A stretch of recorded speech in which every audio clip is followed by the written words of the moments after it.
When did 50s become late in life and not middle age?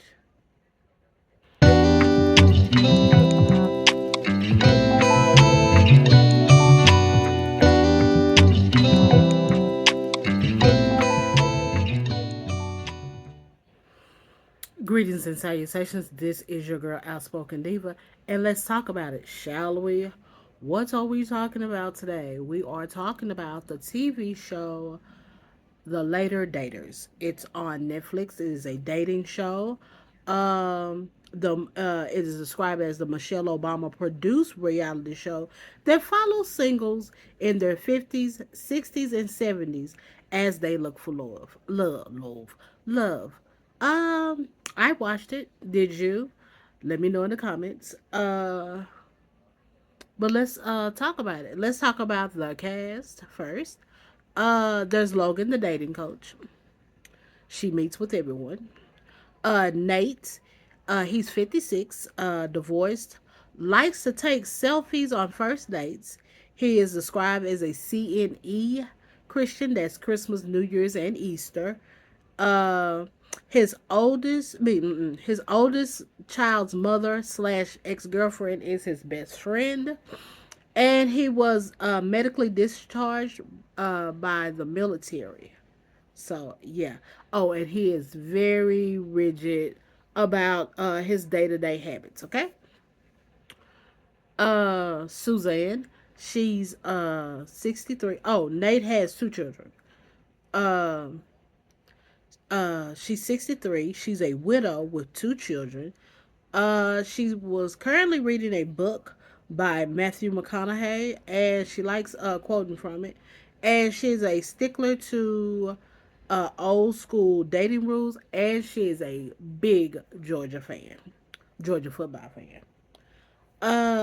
Anise, she is also a widow.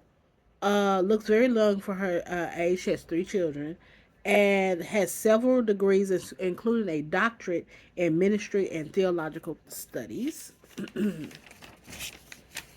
There is Pam, who's 70 years old. She is a two-time widow. Um, she has one granddaughter. Has a very joking and talkative spirit, and she is a retired flight attendant. Then there's Lori. She's 57, divorced, two children. She is known in the Atlanta area as Rich Aunt Lori. She is also a student and behavior coach during the day and a celebrity media correspondent in the night. And then there's Greg, who is twice divorced with two sons. He is a business owner, and one of his sons has cerebral palsy. Okay, everything this season took place in the Atlanta area. So yeah. So y'all know what we're doing, right? We're talking about a TV show or a movie, so we're supposed to do the good, the bad, and the diva of the later daters. Let's talk about the good. The premise. The premise is a very good premise. Can't complain about that. I mean, we are talking about there are older people who are still out here looking for love, you know? I do have the question that I want to talk to somebody that I had at the beginning of this video. When did 50s become later in life? I thought that was middle age. I got questions because I'm not quite 50. And I need to know, y'all considering me middle age? I have a lot of questions. I mean, I know there's a minister out there who spoke about how 35 is middle age, but that was him. I mean, he based it on the Bible. We are talking about society, and I got questions, but okay, that's veering off subject. There was a good mix of divorce and widows, okay, and they did not necessarily mix it by gender. There were two men and four women, and I like that. I like that we didn't shoehorn in has to be even men and women, especially seeing that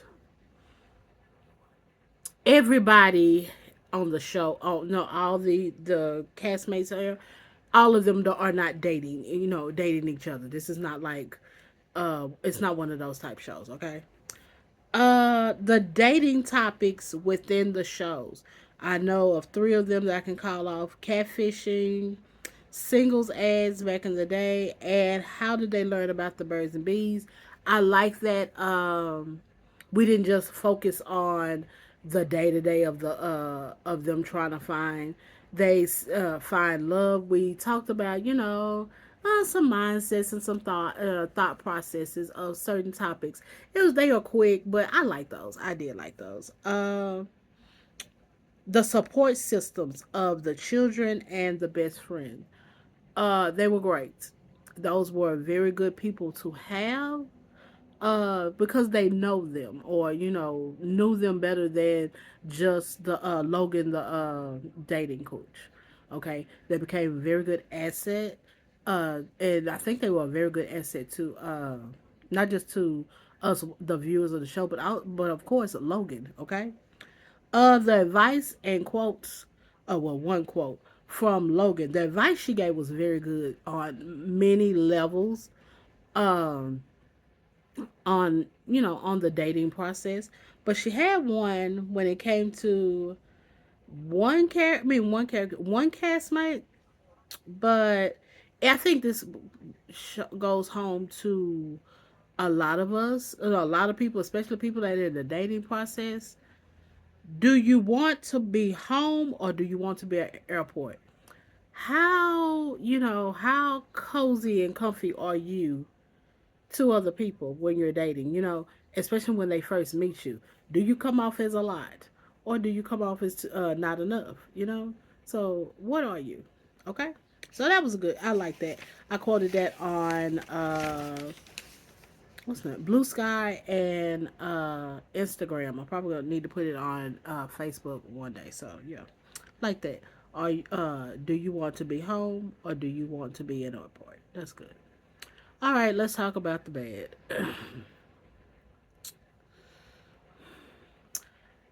The depictions of people on this show, I'm not saying that they wasn't being their natural selves or anything, but you can tell a lot of things were shoehorned in by production, by the show. It wasn't very natural. Um, there's a certain gentleman that is a one of the ladies. Everyone is cis heterosexual, or at least that's what they present as. One of the ladies has a crush on a guy, and they bring this guy in. Okay, I'm sorry, he didn't need to be. He didn't need to be on this show. I mean, other than y'all needed some storyline, but. And if folks accuse this guy of just wanting to be on TV, I could understand it. I'm not gonna accuse him of that. But like I said, it just seemed like it was a storyline that was shoehorned in. It didn't need to be. I mean, yeah, maybe the lady learned something from that. Also, there is one of the daters. His best friend is his ex girlfriend slash also the mother of not slash also the mother of his oldest child. I don't buy them as best friends. They may be good co-parents, but they are not best friends. And I'm sorry, I felt like if other people said, I say that he just didn't have anybody else there to be his support system, I would agree. Okay, that's just me, but I would agree. Um, like I said, they're probably very good co-parents to his daughter. She's an adult, and they also have a granddaughter. They're probably good at that. Then it was things that got on my nerves, like, "What are you doing here? Well, I was just in the neighborhood." That's not a natural thing to say. I'm sorry. And if y'all were best friends, you would never have to really ask that question anyway. So yeah, that got on my nerves. So uh, the castmate Greg, we really didn't get a lot from him. We didn't get enough from him. Um, If there's a season 2, can we see Greg again? Can we bring in Greg? Because I don't think we really got a good chance with Greg. Um, I don't know how I want to put this. The vetting process. Let's going to go it this way. The vetting process. Some of these daters, um, did y'all go to Central Casting and just throw some people out there? Because there was one guy who told one of the ladies that he preferred ghetto women. You know, he told the woman she had the potential to be in ghetto, and he liked the way she walked. It was so ghetto. And if she had dyed her hair blonde, I was like, cringe. That's what they say, cringe. I did not like that. One guy, he was just downright rude. Yeah, the lady was talking, talking, talking. She was nervous, but he acted like he just had it all together. And he was kind of rude. He was like, she was like, yeah, he was like, well, you never asked me anything about myself. Rude. Okay, like you been in the game, you know. Remember, you're still single. Okay. Uh, there was a lady who ended up on a date with a guy who ghosted her previously. Now, what are the odds? I mean, Atlanta, Atlanta probably is small in some space, but that is a metropolitan city. What are the odds? Okay. And then two of the castmates end up on a date together. When I saw that, I wanted to scream. I was like, really? Y'all keep showing us when they go to whoever's gonna go, they're gonna go on a date with. They have all these pictures of people, right? So I'm thinking they making us think that it's at least a lot of people to choose. They could choose from for them to match up dates, and you end up with two castmates going on a date together, which takes us into the dating coach. She was good at dating advice. Don't get me wrong. She was good at dating advice. But I really don't think that she had enough people experience for these daters. Okay. Um, I told you that one of the castmates, his support system was his best friend. That does not that the questions about like what happened between you two don't come up till way later. I don't understand why that did not come up when you meet them. Okay, let's go on and get that out the way, sort of thing. Okay. Um there is a character who wears trendy glasses. And the question she asked them, that person, do you think that's like a character that you're portraying? Trendy glasses? I mean, I can understand if you may have based it on some other things, maybe, but just the glasses. Uh, Asking an older person about them not wanting to fight traffic to date someone. Didn't I just say these were people in their 50s, 60s, and their 70s? Do she not know older people?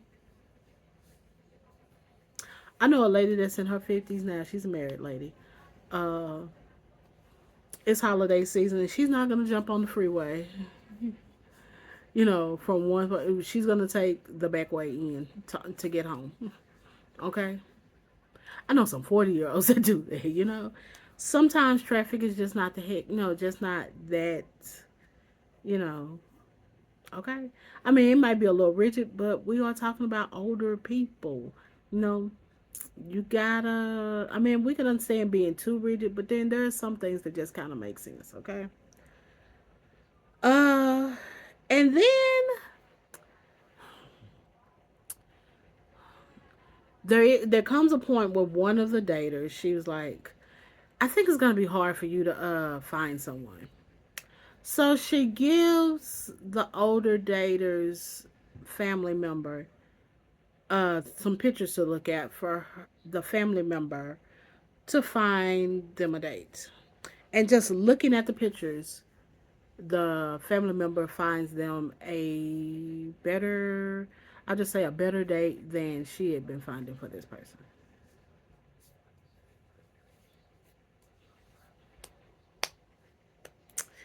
Yeah, I had yeah, this is for me and Logan. Like I said, the advice, the quotes, those were good. Her actually in the job part of things and the personable parts.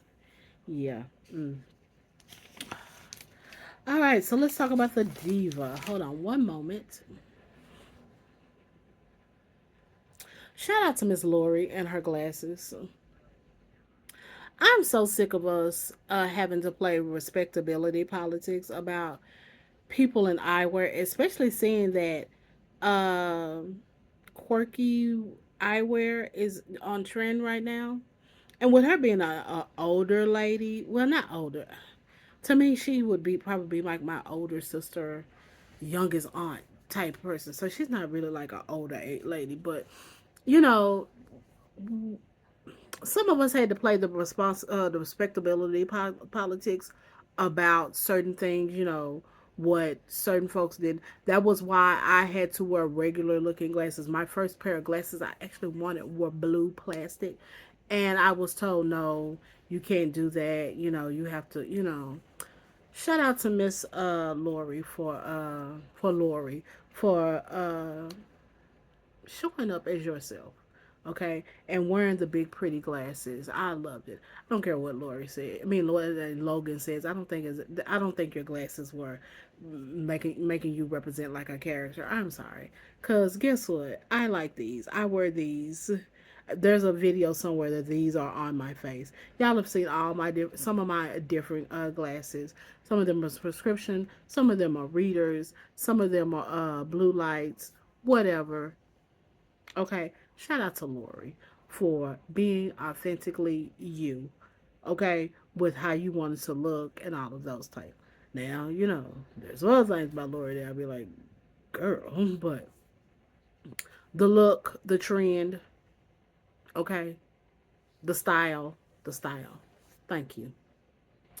And also Diva, shout out to Greg and his son that has cerebral palsy, who was definitely shown in the process. He was one part of the support system, and his son had opinions and could pick out outfits and all that kind of stuff. And I love that. Y'all do not know, I had my brother G. He passed away a few years ago. He had cerebral palsy, and sometimes people we no not we but people just kind of hide people. He did not hide his son, and I was so proud of that. Oh, when I saw him, I was like, oh my god. But they showed Greg, and I saw his support system. Oh, I was like, oh my god, this is great. So yeah, that is the diva of it all of the later daters. I have some suggestions for the show because we're gonna hope that they get a second season. Hope this is not just a one and done. Um, can we add some never marrieds to the group? I mean, we talking, like everyone's always, oh, they're widow and they're divorced. Yeah, older people. There are older people who have never married who are in the dating process, and I would like to see that. I would like to see Greg again because we need to see. We didn't see a lot with Greg, and yeah, we needed. I mean, he didn't even show up till episode 5 or 6, 5 or 6. So it's eight episodes. So yeah, we didn't even see that. And anyone else that did, everyone does not make a match. Okay, so but those who didn't make a match that want to try again and they learn from the first process, the first time they was on and they genuinely learned and want to, they've changed some things.